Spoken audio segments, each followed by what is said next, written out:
What's up, everyone? Welcome to Move the Six. I'm Bucky Brooks. I'm here with my man Lance Z, stepping in for DJ. We're going to have a lot of good conversation because one thing that I know is whenever H-Town is on the pod, he's going to put it down. What up, Lance? What's going on, Buck? How we doing? Man, we good. We knee deep into this season, Lance. Yep. We're week 11. We're entering in the National Football League season. That means that not only is the NFL going on in earnest, we got some teams that are already looking ahead to the draft. We got the college football season nearing the end where we get to money time. We got the college football playoff and all that. That means that we are beginning to look at some of these top prospects and that stuff. And we're not going to talk about them top prospects in the 2025 class today, but look, I know you putting in a lot of work. I know you got the drive working in overtime. How's it going for you right now? Oh, good. I mean, I'm like 22 players down, so I only got about 480 to go. But it's, you know, the way I do it, everyone probably like I don't want to start on quarterbacks until I've got all their game tape. I don't want to develop any bias. I want all their game tape, but I got to start writing somebody. So right now, when anybody that's injured, you know, the players who've been injured that I think are going to come out, I wrote them up. When Senior Bowl invites are coming out right now, I just wrote the tackle from UConn, Chase Lunt. I wrote a kicker from Florida State, a punter from Alabama I'm in the middle of. So like you get a Senior Bowl invite, I'm getting after it because I got to have you written up anyway. So unless you're a team that's going to be going deep and I know you got more big games ahead of you, then now is about the time if I have enough tape that I can start writing these guys up. But I don't know about you. From a process standpoint, I want to see you against Tennessee's defense, against typically Georgia's defense, maybe not as much this year, Alabama. Like there's certain trial horses. I want to see you against Ohio State, against Oregon.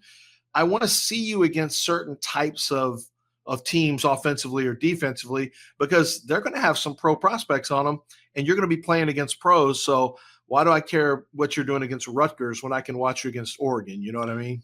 Yeah, no, I mean, I think there's something to watching best on best, like being able to look at a prospect schedule and say, you know what, I don't need to watch them in order because a lot of people will watch the last 4 games and those things. I'm looking for the matchups. Who are the teams that are loaded with pros? I want to see how you perform versus those teams. And I didn't tip you off before this, but I'm just so curious your take on, like, you remember years ago when the Detroit Lions were horrible, and you remember when they were drafting people and everyone was like, why would you take Campbell in the first round, and why would you take this player and that player? Lance, have we learned anything from watching the Detroit Lions absolutely beat people to sleep with a roster that suddenly looks like one of the best rosters in football? Are there some lessons that we can learn from that as scouts? Man, I think you just answered your own question. It's about, if you want to build a bully, then you got to go get bullies. And it takes bullies to make bullies. And that's, Dan Campbell's that guy. I love what Brad Holmes has done. I think Brad Holmes has done an outstanding job of understanding what their philosophy is for like what a Lion looks like. And I think that's because he takes into account Aaron Glenn on the defensive side. He takes into account Ben Johnson. The 2 coordinators. He takes into account the head coach ultimately about who is a Lion, what a Lions look like. You mentioned Taylor Decker. That was a first-round pick back in 2016. I thought, he's all right. And they go Graham Glasgow in the same draft. These 2 guys, here we are 8 years later, starting left tackle, starting left guard. Frank Ragnow, first-round pick in center, and he's been there for 6 years, starting center. They bring over Zeitler at right guard. The right tackle, Penei Sewell, first-rounder. If you're running the math on that, that's 3 first-rounders, a third-rounder, and a solid free agent. And we haven't even gotten to the fact that they continue to draft behind it. Did an incredible job with Sam Laporta in the second round. And then Jahmyr Gibbs, who everyone, I think that's where you trust a guy like Ben Johnson. And Ben Johnson tells you, I know it's going to not be popular, but we want to go get a guy who can become a matchup problem, a guy who gives us a number, a slasher component as a running back, and that we can line up and beat people out of the backfield with them. And I think that Jahmyr Gibbs, you remember, Bucky, we were both doing it on draft day. It was not, typical draft thought is you don't draft a running back in the first round unless they're really special. And he's not a 25 carry a game guy or 20 game. But, man, has he been special. And I think, and I'm looking up and down. Smart free agent moves like Aleem McNeil was really, really smart. They got DJ Reader. Alex Anzalone, who's kind of a specialist in coverage.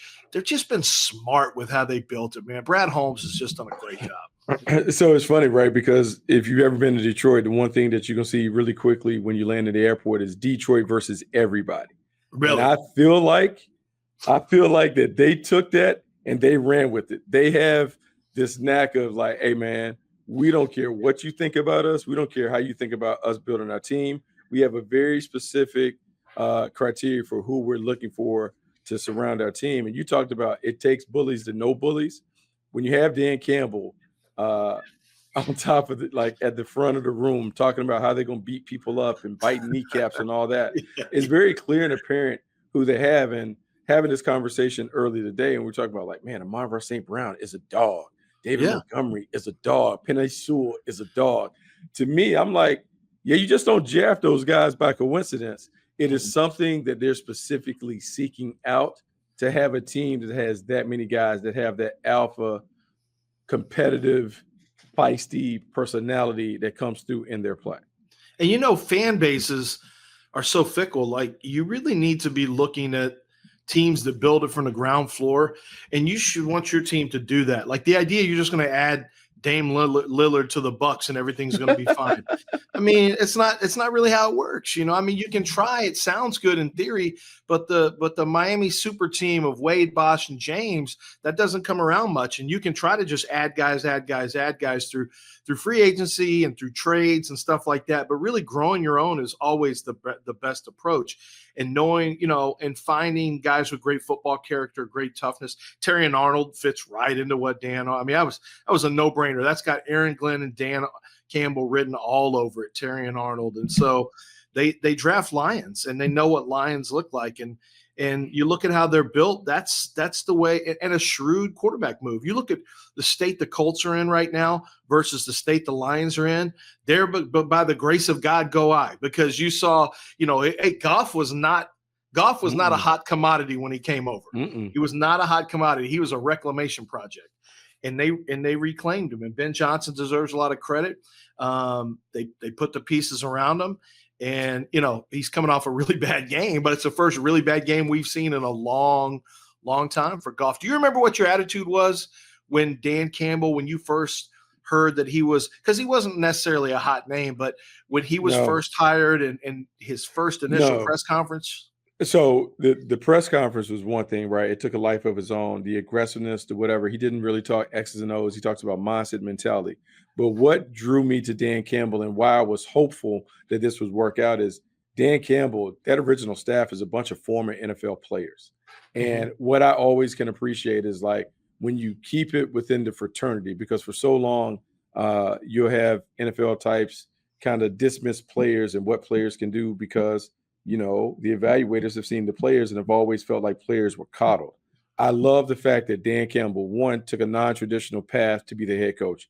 Not a quarterback, not an offensive coordinator, but a leader of men. And that phrase is overthrown out there. Like, I want a leader of men. But like, really, he was not what some of us say is the rite of passage to be a head coach. He was a position guy who became the leader of the team. He surrounded himself with guys that he wanted in the locker room. So now you have not only a bunch of former players, but you have a diverse staff that can share real life experiences with their players. And so some of that edginess, that grittiness, that toughness is because the coaches have walked that path that they want you to walk. So you don't get the quote unquote fake tough guy spiel from the coaches. The other thing that I would say when Dan Campbell took over, I just love how he's always gone to bat for his quarterback. No matter what people said about Jared Goff, he has always had his back.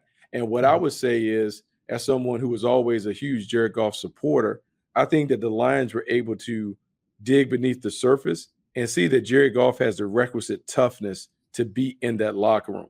We know different quarterbacks at different levels. Some people couldn't handle being surrounded by alphas like the Lions have surrounded Jared Goff with. But obviously, he got a little bite to him if he can get them to respond to his style and his leadership style and those things. And so toughness is a key part of every team being successful. But I think what Dan Campbell has done in terms of elevating the toughness of the team, demanding more toughness from the team, and even demanding more toughness from his QB1, to me, it's a blueprint that others should follow as they're trying to rebuild their squads. I just looked at the staff. You're right. I mean, Sean Dion, Hamilton, Deshae Townsend. You've got Mark Brunell. There's JT Barrett, who was, obviously a great college quarterback. Hank Fraley. It's loaded. But JT played in the league. Like, he spent time with the New Orleans Saints. Like, they're a bunch of guys, and they had even more, because I want to say Kevin Shepard maybe there. Yeah, he is. Linebackers. He played so they have a bunch of guys. And remember, when he first took over, it was with Deuce Staley. He had Anthony Lynn. He's always had a bunch of guys. Antoine Randall L is in the building. So they have former players. And so you want to see that, because you're hoping, hey, man, maybe this will bring more opportunities. And the same thing that I've seen, you see it in H-Town with D'Amico Ryan's getting an opportunity as a head coach, not a quarterback, linebacker, but another NFL guy. We're seeing other guys, Gerard Mayo in New England, Antonio Pierce. So to me, as a former player, you just like seeing former players get opportunities. People are talking about qualifications and those things. But I think in a league that is player-driven, I do think sometimes players should drive it as coaches as well.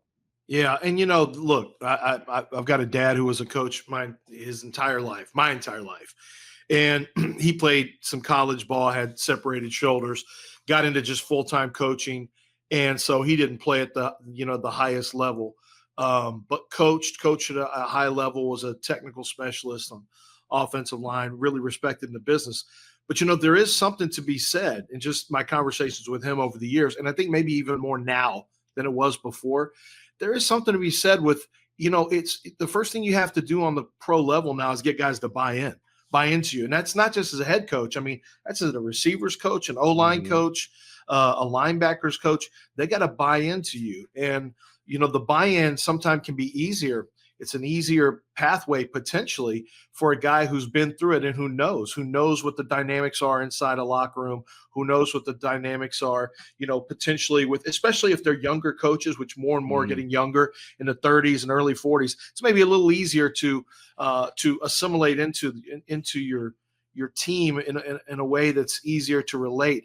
I see it with D'Amico Ryan. It's like D'Amico's very relatable with the players. They don't take plays off with D'Amico Ryans. They got a swarm mentality. That's what D'Amico preaches. They got some holes over there that we can talk about right now, but I mean, you're on the pathway. It's a matter of tightening things up right now. But yeah, it's hard to get the right guy. I mean, we look at Chicago, and does Chicago have the right guy? Do they have the right guy? Quarterback? It's those answers. You're not going to find them right now. But getting back to the Lions just for a second, they face Jacksonville. I like them to bounce back and have a better game, even though they beat the Texans, to have a better game. But at the top of the board, Green Bay's at Chicago. And let's talk about Chicago for a second, because the worst thing that happened to the Carolina Panthers is having C.J. Stroud become a really good quarterback at number 2. And here we are in 2024, and we got Caleb Williams struggling a little bit, and the Bears struggling. And Jayden Daniels doesn't have a care in the world. Boop, boop, boop, touchdown, field goals, touchdowns. They can't stop him. He's going down the field and getting points every damn time. He's running for yards. He's throwing for yards. He's getting wins. He's got a chance to win the division. Man, that pressure, that Sam Bowie pressure, when the number 2 guy, the Kevin Durant pressure, when the number 2 guy is better than Greg Oden, which is Caleb Williams right now, it makes it hard on an entire city. It makes it hard on the staff. So before we talk specifically about Chicago, I want to talk about the players, Caleb Williams and Jayden Daniels. Going back, looking at your reports, how close was that evaluation between the two? How close were the grades between Caleb and Jayden? Okay, I think I had a 6.74 and a 6.73, so I had them equal. But on tape, so now, in my heart, though, I had Daniels as the better player. But that's off of tape. I also have to take into account his size, being a little slender. So what I'm saying? But some of my ears, like the hype, got me a little bit with Caleb. Okay, so now that we're having that conversation, because everyone is going to have revisionist history about this conversation. There was a lot of people. There was a lot of outside noise where you couldn't dispute that Caleb Williams was going to be number 1 overall, because for a year and a half, 2 years, we had talked about how magical, how mystical he was as a quarterback. And there was conversation in Chicago when they got him, like, how are they ever going to slow down this offense with him as the trigger man? And what I think we're learning one, when it comes to quarterback, man, reps and experience matter, because as much as we can talk about Jayden Daniels, man, look and see what Bo Nix is starting to do with Sean Payton. Both of those guys entered the league with significant experience as starters. People will put all of the failures for Caleb Williams on the coaching staff. They didn't do this. They didn't do that. They should have, they should run the ball more. They should do that. But at some point, early on, your franchise quarterback should flash and pop in a major way. Jayden Daniels isn't playing with a cast of all-stars in Washington. And the same play caller that we're now revering in Cliff Kingsbury, they ran out the building in Arizona. Yep. Kyler Murray was upset with Cliff Kingsbury on the sideline, and we all saw that. Sometimes we have to make sure we plug our ears and we just use our eyes and we grade what we see on tape. If we graded what we saw on tape on the final year, Jayden Daniels outplayed Caleb Williams his final season. It wasn't really close. It wasn't close. Yeah, and no, so Jayden Daniels, that's not revisionist either. You and I have had this conversation before last draft. I said it on my notes that on tape, Jayden Daniels was the best player in 2024. The hype of Kate, it was weird. I got to these players and I'm like, okay, I can't wait to see Caleb. This is going to be incredible. It's going to be incredible. I'm hearing he's generational. Well, the first thing was I watched Drake May first, and I'm like, Drake May's the for sure number 2? Like, are we sure about this? Because I'd already seen Bo Nix and I'd seen Jayden Daniels. I'm like, both of these guys are better than Drake May. I mean, on tape for sure. But, I get the traits and I respect all that stuff and his potential and ability. And then I get to Caleb. I'm like, no, wait a minute. Caleb Williams was not very accurate on the move at all. He struggled with certain pressure looks. He was not a guy who was consistently staying. He didn't work on schedule at all. And while you can see him flash with throws and things like that, there was a lot of projection you had to do with you could see it on tape from Daniels, but the difference with Daniels is, okay, he's kind of a skinny guy. Like, how's he going to hold up? Because he's also a runner who, by the way, doesn't slide effectively at all. Took a lot of big shots, but he was really good on tape. Caleb, you just kind of had to trust that that the hero ball would go away and he'd stay on, because when he's on schedule, he's a good quarterback. But he's still reverting right now to some hero ball stuff. And it's hard to get rid of. I think and I don't think there's a guarantee they get rid of it. I know Ben Roethlisberger, when my dad was there with Ben, it was tough at Pittsburgh, because Ben, on offensive line coaches and on offensive linemen, because you hold up. And if he's trying to make a play, but that same issue that causes sacks will also cause him to hit a big play. And, I firmly believe my dad has a Super Bowl ring because Ben Roethlisberger makes plays. I mean, that's the way it is, but you got to take some. But right now, Caleb Williams is not making enough plays. So and he's a rookie and it's a problem. But at some point you got to, what was his name? Todd, the offense coordinator at Pittsburgh. Todd Haley. Todd Haley. At some point, Haley went in and butted heads with Ben, and he got Ben to start getting rid of the ball. And I think it helped Ben and the Steelers enormously. And I think right now you're going to have to find a quarterback coach, an offensive coordinator, or a head coach, one of those guys who Caleb can buy into and remake himself and understand. He has to change his philosophy that I can take profits and still be a great quarterback. Right now, he's playing like he wants to be a great quarterback instead of just making good football plays from snap to snap, because there is talent around him. Make no mistake. The offensive line has to get better. There's no question. But you're right. This can't all just be on play calling. Some of this is you got to maximize what's around you by just being efficient and being on time. Yeah, no, I think that is important. I also think, like, without even talking about the field of play, so much of what we talk about when it comes to quarterback is, does the quarterback give the team hope? And early in the season this year, Lance, you would hear coming out of that Commander's locker room, you would hear words like special. He got it. He's the guy. We have one. Like those things where they're talking about Jayden Daniels, where the team, you're talking about veteran players who've been around the block a few times in the league, respecting him like that. That's one thing. Mhm. It's another thing to have the reports and the rumors that, I mean, like, let's just put it out there where they're saying that some of the players may have gone to Eberflus and talked about sitting Caleb Williams down. If there's anything remotely close to that really coming out, and here's what we also know working in the league, where there's smoke, there's fire. These rumors and innuendos and things, they just don't come out of nowhere. Mm-mm. There's somewhere in the locker room a faction of folks that aren't all the way bought into the Caleb Williams experience. To me, that's more troubling than whatever it is that he's doing between the lines as a player. It's troubling in two regards. Number one, it's troubling that Caleb may not right now have the emotion, and this is just purely speculation. Maybe he doesn't have the emotional maturity to get the veterans to buy in. But the other disappointing thing is that it's even coming out of the building. Like you would hope, and that's kind of how it is now. We don't really – everything's not kept in the building anymore because players have their own podcasts that they can't wait to put stuff out there. Yeah. It's crazy. But, I think that's the other problem, Bucky, is that, man, I would try to rally the troops and I wouldn't want that getting out there because I want him to remain as confident as possible. And so it's disappointing that he gets out of the building as leaked. But you're right. Usually when that stuff comes out, it's because somebody wants it out. Somebody's disappointed. Somebody's upset, and there's a leak. And that's what is going on here. They could use a win in a worse way against Green Bay. Green Bay needs a win this week. I mean, Green Bay needs a win as well. But Chicago and Ryan Poles and Matt Eberflus and the whole city and Caleb Williams, man, that whole crew could use a win this week. Yeah, I mean, they have to get a win because the hopes were high, the expectations were through the roof in terms of what the Bears were going to do. And moving on from Justin Fields, there was a lot of expectations that were placed on Caleb Williams, and maybe unfairly that they expected him to be the savior. But yeah, it's situation critical. It's already critical in Chicago.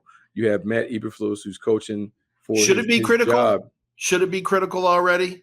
I mean, he's a rookie quarterback. Should we be I know it is. It is because that's the way we make it now. Is it really critical? Like, shouldn't he have I think more time? I think the only reason it's critical is because, okay, so normally what you like to do is you like to tie the quarterback and the head coach together. Like what you don't want to have is head coach for a year, fire him. Now the quarterback is on his second coach and coordinator entering his second season. Whereas if they were tied at the hip, married, then they got to figure it out collectively how they move forward. So you don't know the finger pointing and the things that are going on behind the scenes. I would just say this. It is rare that a midseason offensive coordinator change works out. You normally get an emotional jolt for like a week, and then it goes back to being what it is.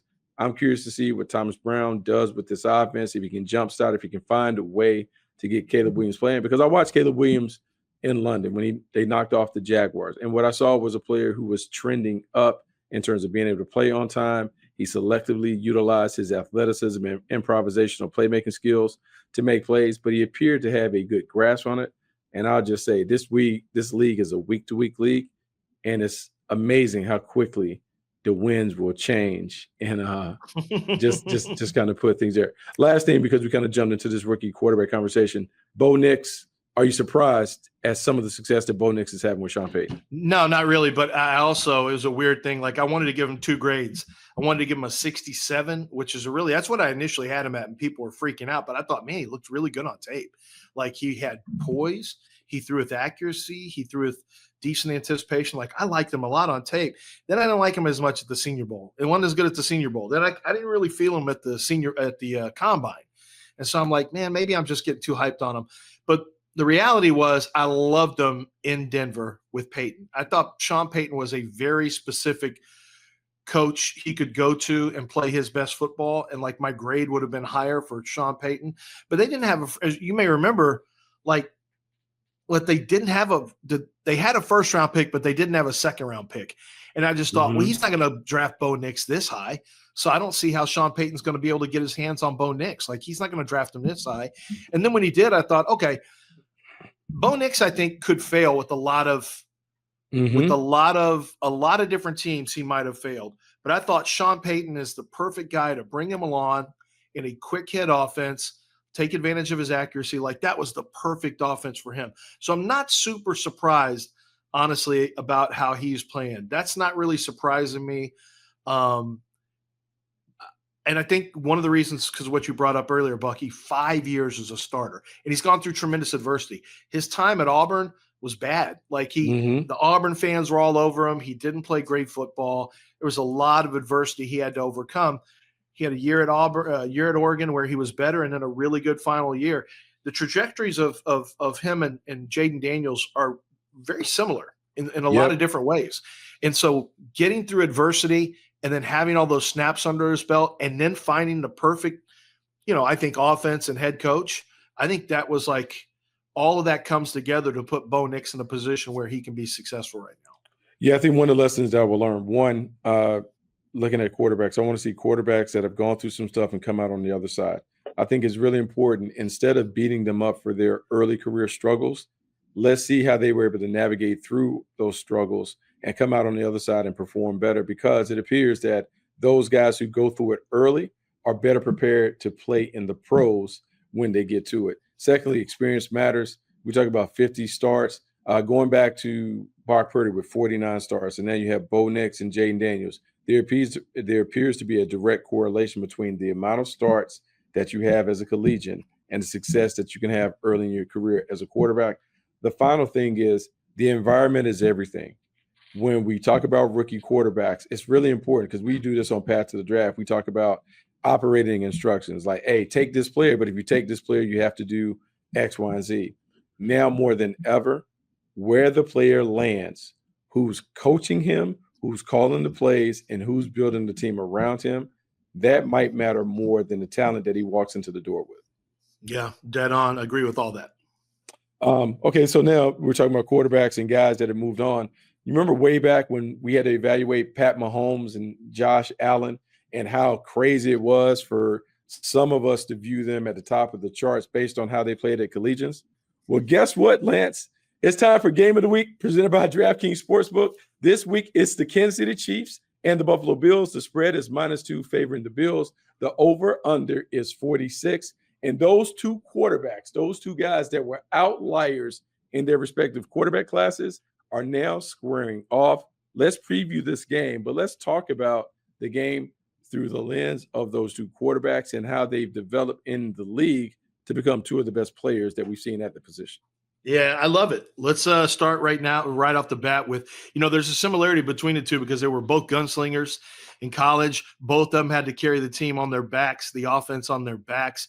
It led to some tape where they would take chances, Bucky, and they would do some things that if it viewed through the lens in a vacuum of one decision, you say that's a bad decision by Josh Allen. That's a bad decision by Pat Mahomes. But then when you get outside of that and you say, well, what if Pat Mahomes doesn't have to carry the load the whole time? What if he doesn't feel that pressure? What if Josh Allen has better wide receivers that can actually create some separation for him? Is his inaccuracy, is it as big a problem as it is, historically the data would show you it is. At the end of the day, they were both great learning exercises for me because I put too much on Pat being who he was at Texas Tech. It wasn't a projection. I'm like, he's Jay Cutler. And at the time, I didn't have a problem with it because arm talent, gunslinger mentality. It wasn't about Jay's attitude. I mean, I wrote that hadn't up in really won. 2017. He was kind of the best that ever was because he hadn't really won significantly at Texas Tech, much like Jay Cutler hadn't won a lot at Vanderbilt. And so you were pulled into the potential, the talent, the potential, some of the production, but you hadn't seen the wins come with it. And so that's why that evaluation was tricky. And I still have in my notes in my phone from a few NFL scouts. We've never seen this work at an NFL level. He's talented. He's a sandlot player, and we've never seen sandlot ball work in the NFL. So it's a credit to him, Pat Mahomes, for being able to, I would say, find the boundaries within his game to allow him to be successful. And it's also a credit to Andy Reid for taking on someone who was a bit of a projection, but finding a way to maximize his talent while allowing him to still be himself as a gunslinger.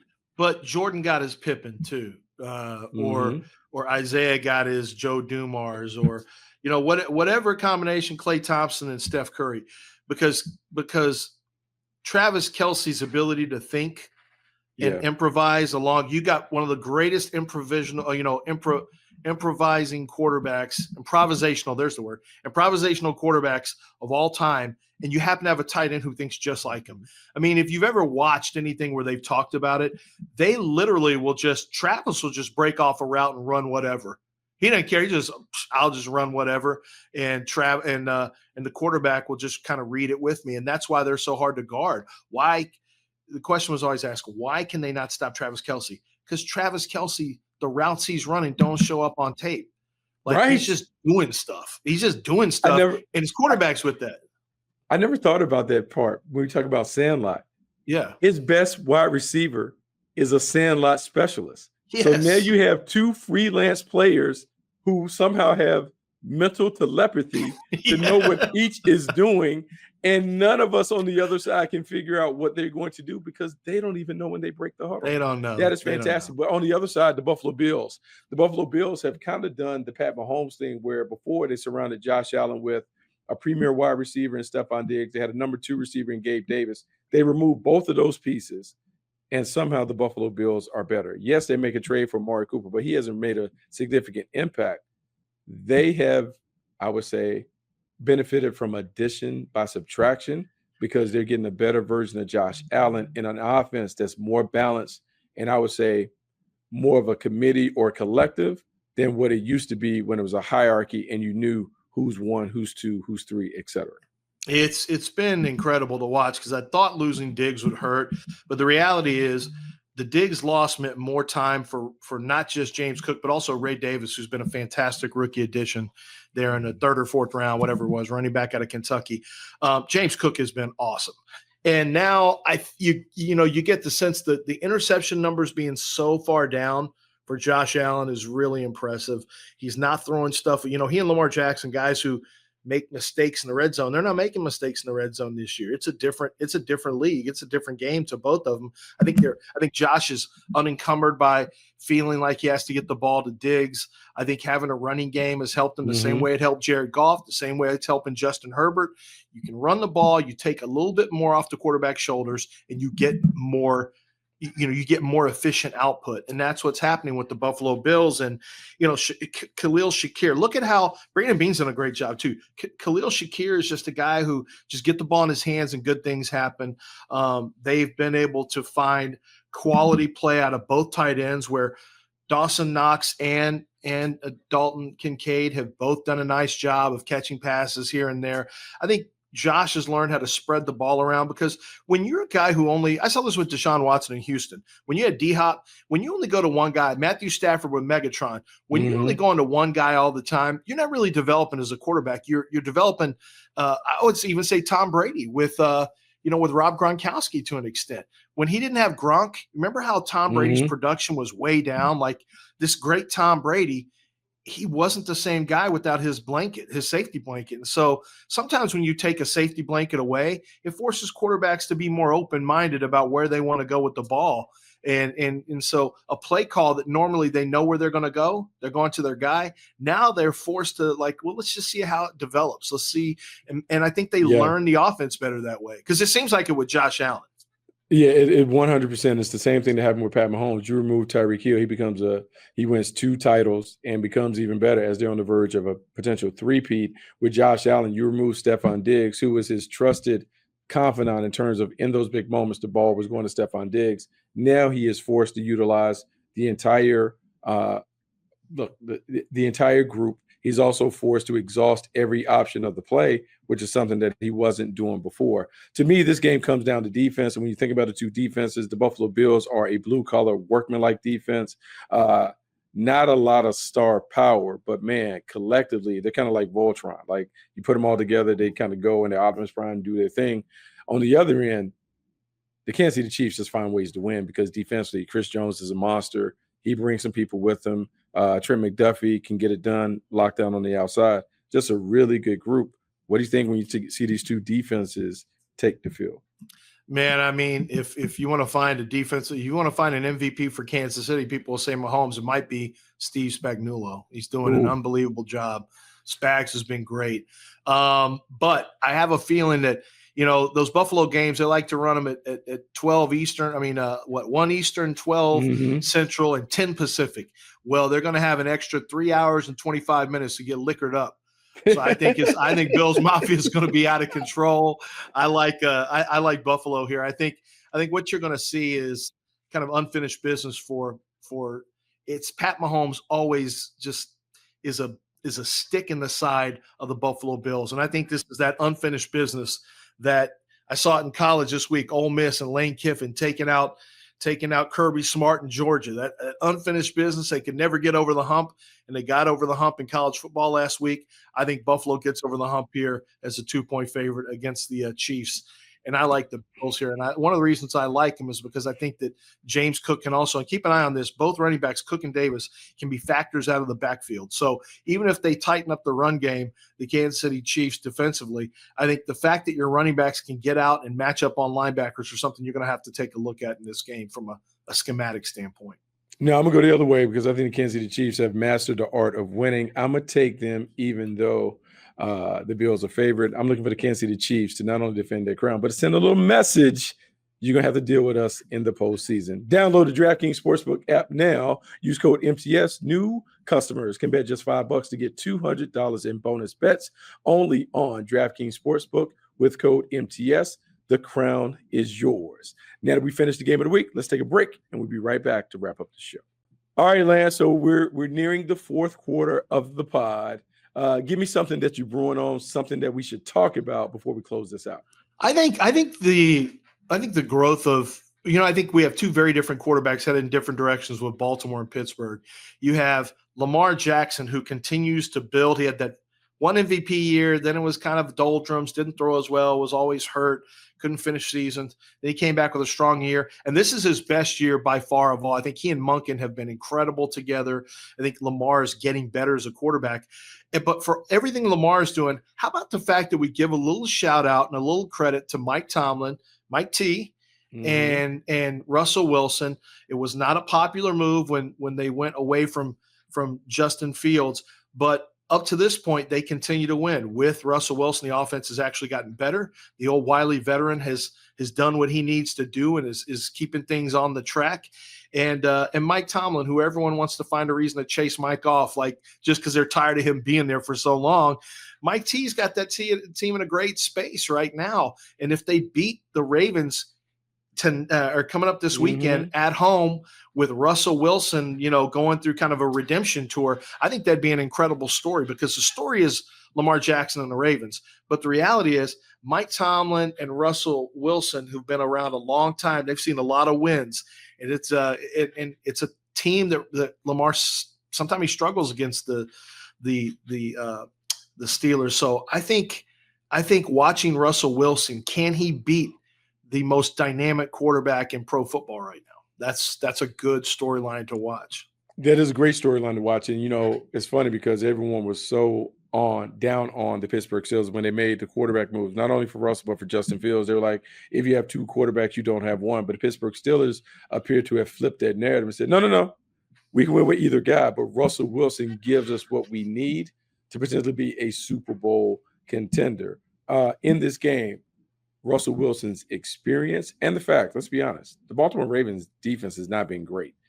So when you think about running the football and being able to throw the ball down the field to those big bodies on the outside, George Pickens, Mike Williams, that could be a big factor in this. There's just something about the Pittsburgh Steelers being the Baltimore Ravens and Lamar Jackson's boogeyman. I'm willing to take the Steelers in this one. I think they found a way to get it done. I like it too, and I think we'll see if we see bombs away Russ again. You remember in Seattle, he was bombs away. He was great throwing the deep ball. This would be the game to do that. Like you said, they're not great in the secondary, and if you may need some explosive plays to beat the Ravens offense. So I think keep an eye on the deep ball game early on in that one to see if the Pittsburgh Steelers can take advantage of it. How about are you excited about – it's an interesting game, the Atlanta Falcons at Denver. You got Bo Nix, we talked about a little bit more, but Kurt Cobain's Kirk Cousins, I love Kirk talking about going in the trap and taking over the trap. Like, damn, Atlanta's got him. Kirk's for the streets now. Kirk Cousins is the streets have got Kirk. Yeah. So now he's talking about going into Denver's trap and taking over Denver's trap. We'll see what happens. Yeah, we'll see what happens. You got to be careful laying down because he's dealing with a really good defense, and Vance Joseph is going to blitz him at every turn. And the thing about the Atlanta Falcons offensively, love the weapons on the outside, but they're not necessarily a speed merchant group. You know what I'm saying? So they have big bodies in those things. So when you think about the pressure that they can dial up, who is going to win? Can Moody win consistently to give them the big play element? Because the only way you discourage people from blitzing, you got to punish them with big plays. And do they have the speed on the perimeter to punish them? Look, Bijan Robinson can certainly hurt them as a runner, but that's going to have to be a factor when you deal with it. And then let's be honest, when it comes to the Atlanta Falcons don't have a pass rush. So if Sean Payton is able to run the football and set Bo Nix up for play action, he's going to have time to push the ball down the field. Maybe he can find Courtland Sutton. Maybe he can find some of their other emerging young players. To me, this is a game where the Atlanta Falcons have to get this one. They gave one away last week. They got to come back strong and do this. How they play this week will let us know if this team is legit or if they're frauds. I'm gonna take the Falcons in this. Are the Chargers legit? And I ask this for this reason. They're 6-3. Their wins have come against the Titans, the Browns, the Saints, the Broncos. That's a good team. The Panthers and the Raiders. Their losses: Steelers, Chiefs, and Cardinals, all at their top of their divisions. Are the Chargers for real? Will the Cincinnati Bengals expose them? No, they won't expose them. I'm all in on the Chargers Kool-Aid. Jim Harbaugh being able to make it happen when it comes to the toughness, the physicality, even though they don't have stars. I can't believe what he's getting out of Quentin Johnson. Like, I can't believe that he is looking like a significant playmaker. The fact that they have him and Ladd McConkey speaks volumes about how they run the football and how good the quarterback is. It's going to be interesting. The Bengals are solid, but they just don't have enough. Like, defense isn't playing well enough. Offensively, it's a one-man show with Joe Burrow, Jamar Chase. I just think collectively the Chargers and their culture and their toughness overwhelm the Bengals. Yeah, and the other thing is, can the Bengals handle a street fight? Like, they've never been a team that just beats you up with their physicality. It's always been a little bit too finesse for me. And I think that one thing that Jim Harbaugh is all about physicality. He was at Michigan. He basically came in and told you he was drafting offensive line. He basically told us who he was picking. It was just a matter of figuring out who the offensive lineman was. And it was what you see is what you get. Like, we're going to run the ball. We're going to get good up front. We're going to be physical. This is how we're going to play. And so I think it's a great chance for Joe Burrow and that offense to make a statement. But I think first and foremost, they have to be ready to strap it on and win in the trenches, because Harbaugh and, I know their strength coach, Ben Herbert, who is just phenomenal, but he's a typical strength coach. He's got that strength coach energy, which you know exactly what I'm talking about. Like, both of those guys are perfect for what the Rams want to do. I mean, the Chargers want to do. So I think that this battle of the Chargers, I guess, desire to impose their will versus Joe Shiesty and the whiteouts that he's got over there. It's going to be a fun matchup to see if we're flying around, if the ball's free flowing through the air and big plays are being made, or if it's the ground and pound of the Chargers. Yeah, no, it'll be interesting. Any other games on the slate that you're brewing on? Give me one more game that you're brewing on before we close the pod out. Well, so this is not a sexy game, but I'm going to say it anyway because it's the Monday night game. The Texans and the Cowboys. Usually that makes all the difference in the world. And in Houston, when we're playing the Cowboys, man, we want to beat the Cowboys. I just feel sad for the Cowboys right now. Like, I'm kind of like, man, don't beat them too bad, Buck, because I feel bad for what's going on in Dallas. But no, on a serious note, Houston right now they're a little disheveled. They're just coming off of an embarrassing loss to the Lions. CJ Stroud is not playing as well as he had in the past. The protection's been up and down, and now Micah Parsons is back for Dallas. But at the same time, I don't know. I've seen a more dysfunctional team. I mean, I was thinking about that all-star team that Philadelphia tried to put together with Vic and Vince Young and Nnamdi Asomugha. They thought it was a super team, and it ended up being a super disappointment that year. But the Cowboys are worse because now you got podcast guys. You got Jerry all the time on radio or whatever saying everything he's going to say. Like, I don't know the last time I've seen a team look this dysfunctional. And Dallas is a 7-point underdog at home. They don't know who their quarterback is going to be, or they do, but it doesn't matter. It could be Trey Lance or Cooper Rush both playing in this game. The Texans got to get back on the right track. And if they lose to the Cowboys, what does that say about the Texans? For the Dallas Cowboys, are they at any point going to actually step up and show the ego to turn it around, the pride to turn it around? Because this is so bad watching them on a weekly basis. Yeah, it is so bad watching them. And, it's a team that overachieved last year when they won 12 games. Mike McCarthy is catching the heat, but this team is poorly constructed. They have one wide receiver, CeeDee Lamb. They don't have a marquee running back. The offensive line is young, talented, but young. Defensively, Michael Parsons is everything, but what he is volatile when it comes to his leadership style. So how many guys want to follow behind him? And they're not getting what they need from the front to protect the back end. And I love Trayvon Diggs. He's a turnover machine when it comes to taking the ball away, but the team is flawed. You know what I'm saying? Like, for the star that's on the helmet, how many real stars do they have when it comes to what they're putting on the field? It's a team that we love to talk about, but look, man, the hype doesn't match what the team really is. And so on Monday night, we're going to talk about it, but man, I expect H-Town to put it down when it comes to the Cowboys, and it's always personal when these two teams square off. So look, man, I got to thank my man Lance for coming in, joining the podcast, having great discussions. I always appreciate you. And Lance, we got to bring you back. Yeah, looking forward to it. Let's get it going, man. It's time. It's November. It's my time. I got pro, I got college, I got draft, and before you know it, you're gonna have to jump off the pro side and jump into the grind, Bucky, into the grimy grinding draft time. Yeah, no, it should be funny. By the way, have you gone over to England or Germany, or you have? I went to London back to back, and let me tell you, the International Pathway Program, they're buzzing on it. We'll see if there's some guys that draw some interest. But yeah, I've already gone over. Yeah, I'm interested. I want to go over and check out that experience, because that's I know the pathway. I think it's going to get bigger and bigger internationally every single year. I think it's going to happen really quickly too. Yeah. So, all right, man, Lance, we appreciate it. Thanks you guys for listening. That was Move the Sticks. We'll talk to you next time.